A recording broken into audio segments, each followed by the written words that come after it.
Assalamualaikum warahmatullahi wabarakatuh. Saya Indri Lukitawati akan menjelaskan tentang perilaku bisnis yang tidak diperbolehkan. Adalah suatu bisnis yang di dalamnya mengandung cara konsumsi yang tidak halal atau melanggar atau merampas hak dan kekayaan orang lain. Namun, di dalam bisnis tidak sedikit orang yang menjual barang dan melakukan praktek bisnis yang bertentangan dengan agama. Tentu saja hal ini merusak dan merugikan orang lain. Berikut contoh perilaku bisnis yang dilarang dalam marketing syariah.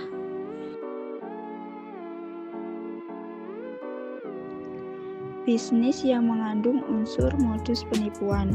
Dalam melakukan kegiatan bisnis, seorang pebisnis dilarang melakukan penipuan dalam bentuk apapun yang bertentangan dengan syariat Islam, karena hal tersebut berimbas merugikan orang lain. Selanjutnya, bisnis yang mengandung unsur riba.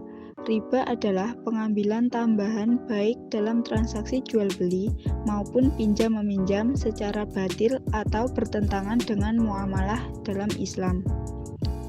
Sebagai contoh, produk perbankan yang berbasis pinjaman berbunga disebut sebagai riba qard, yang hal tersebut diharamkan karena adanya tambahan pada pengembalian uang yang dihutang dengan konsekuensi waktu.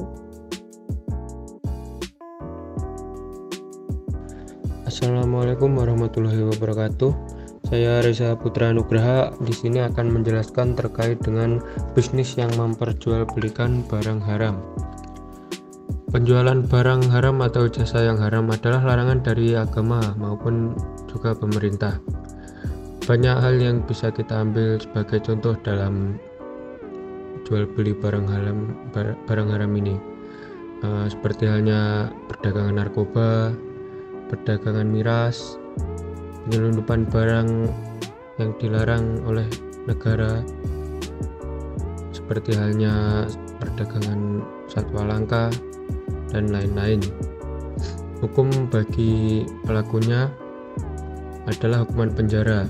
Ini merupakan hukuman yang ada di dunia, dan untuk di akhirat Allah juga memberikan hukuman, yaitu melaknat bagi orang yang memperjualbelikannya, baik penjual maupun pembeli dari barang-barang haram ini, karena di dalam Al-Quran sudah dijelaskan secara jelas untuk menjauhi barang-barang yang haram.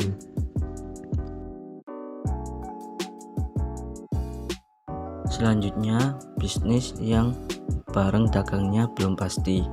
Jika kita melakukan suatu transaksi akan tetapi barang yang akan ditawarkan belum ada kepastian, contohnya membeli telur ayam yang akan dibeli oleh si pemborong dengan harga sekian, akan tetapi telurnya belum ada dan masih di dalam induknya.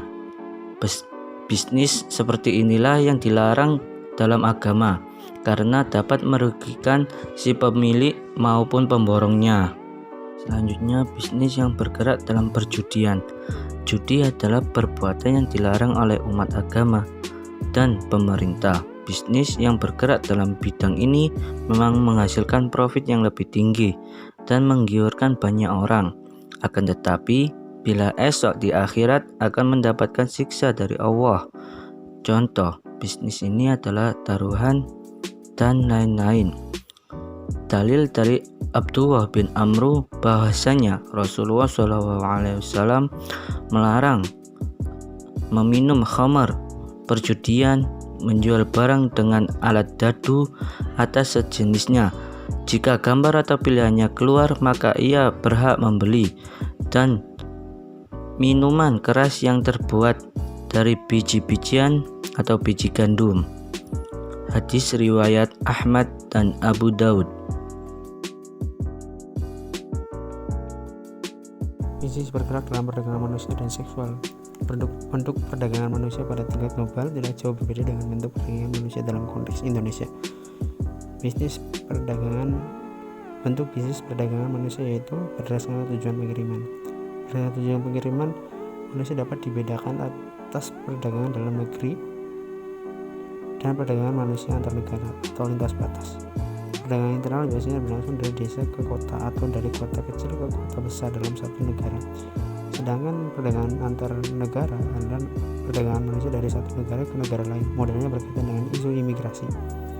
Berdasarkan korban, perdagangan perempuan adalah kelompok yang paling rentan menjadi korban perdagangan.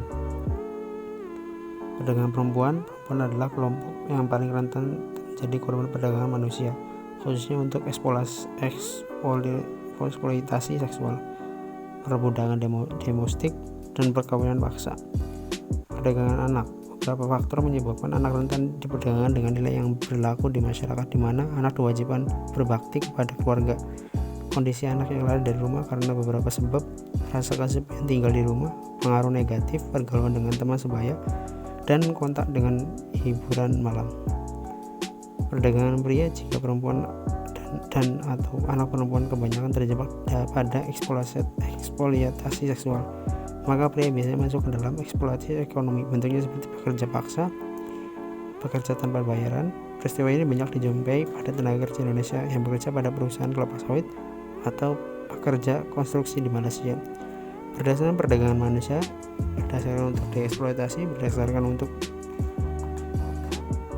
eksploitasi, perdagangan manusia dibedakan atas seksual dan eksploitasi non seksual. Eksploitasi seksual dibedakan antara atas pelacur paksa, kawin paksa, dan kawin lewat perantara, sedangkan eksploitasi non seksual dibedakan atas kerja paksa dan perdagangan organ tubuh.